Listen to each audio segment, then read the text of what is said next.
Nissan arrived early at the electric vehicle party with the Leaf, but it didn't take many years before it was well behind the curve as other manufacturers came out with BEVs. Well, here is its attempt to catch up, the Ariya, and I'm looking forward to driving it. Get in, it's time for Family Wheels.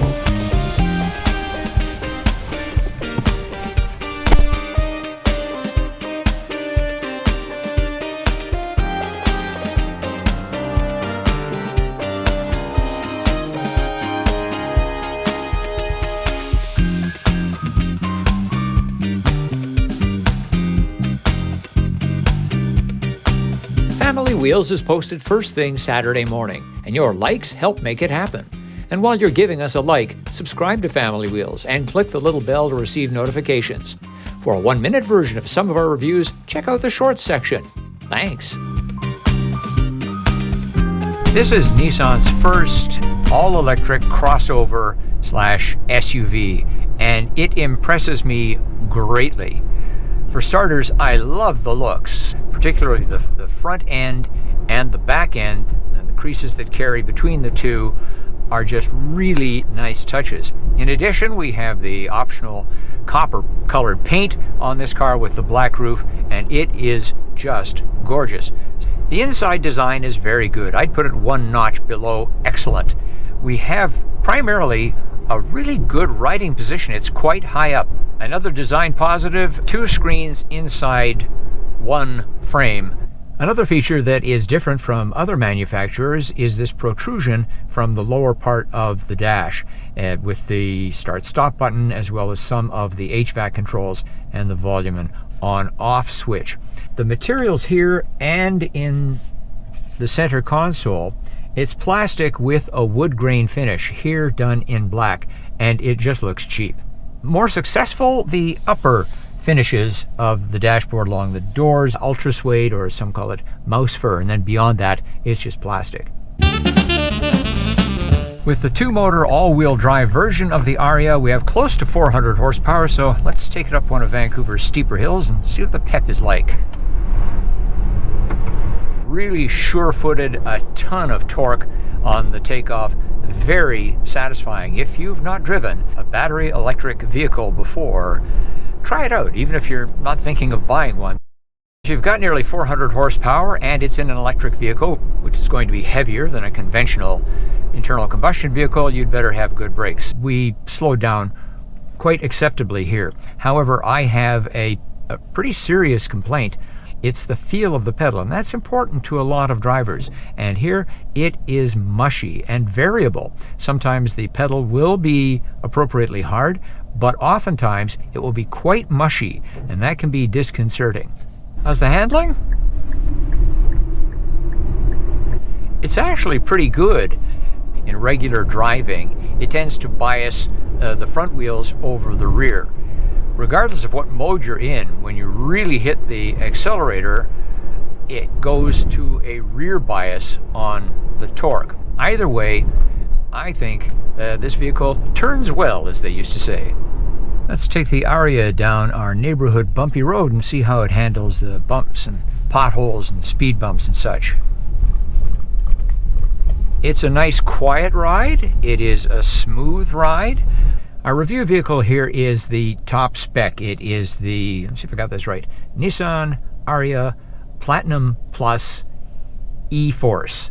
That's small e dash numeral 4 ORCE. Quite a mouthful.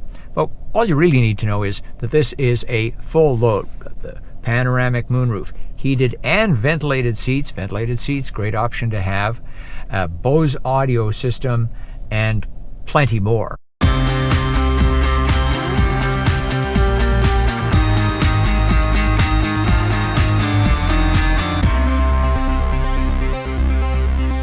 What are the specifications? Well, Nissan tends to have quite a few, and that's why I brought my notes.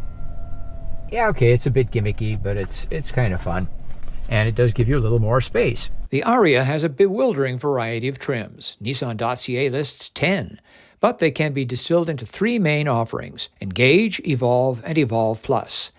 The Platinum Plus E-Force I'm driving is in the Evolve Plus category, which has the biggest battery at 87 kilowatt hours, all-wheel drive, and 389 horsepower. Subtract the Plus, and you have the Evolve, which has a smaller battery, 63 kilowatt hours, all-wheel drive, and 335 horsepower. The base version is the Engage, with the same 63 kilowatt-hour battery, but only front-wheel drive and 214 horsepower. On the issue of charging times, 0 to 100%, 14 hours, and that's on level 2. 80% at 130 kilowatts, which is going to be a public DC charger, 40 minutes. 90 minutes to go to 80% on a 50 kilowatt charger. When you're using level 2 charging, that onboard charger that does that work on this vehicle is capable of accepting 7.2 kilowatts. And these days, chargers can be 10, 11 kilowatts or so. Several other manufacturers' onboard chargers, they too are in the 10 to 11 kilowatt area.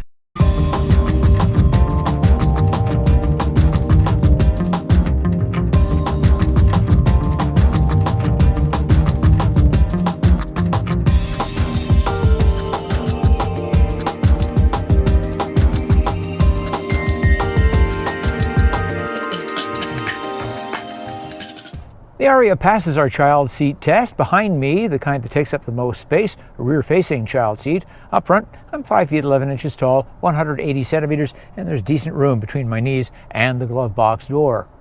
There's plenty of room for adults in the back seat of the Ariya. However, I do note that the bottom of the front seats is pretty low. I can kind of shove my feet under there, but it's a bit of a tight fit. As far as niceties go back here, the seats do not adjust for rake. However, they are heated. We also have one Type A and one Type C USB port back here, and of course, the beautiful panoramic moonroof.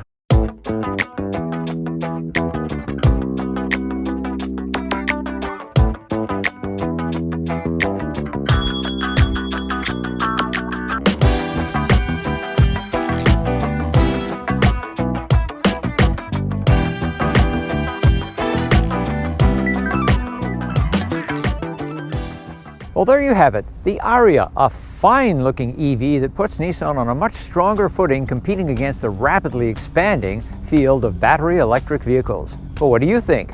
Leave a comment. As always, thanks for watching, thanks for liking, and thanks for subscribing.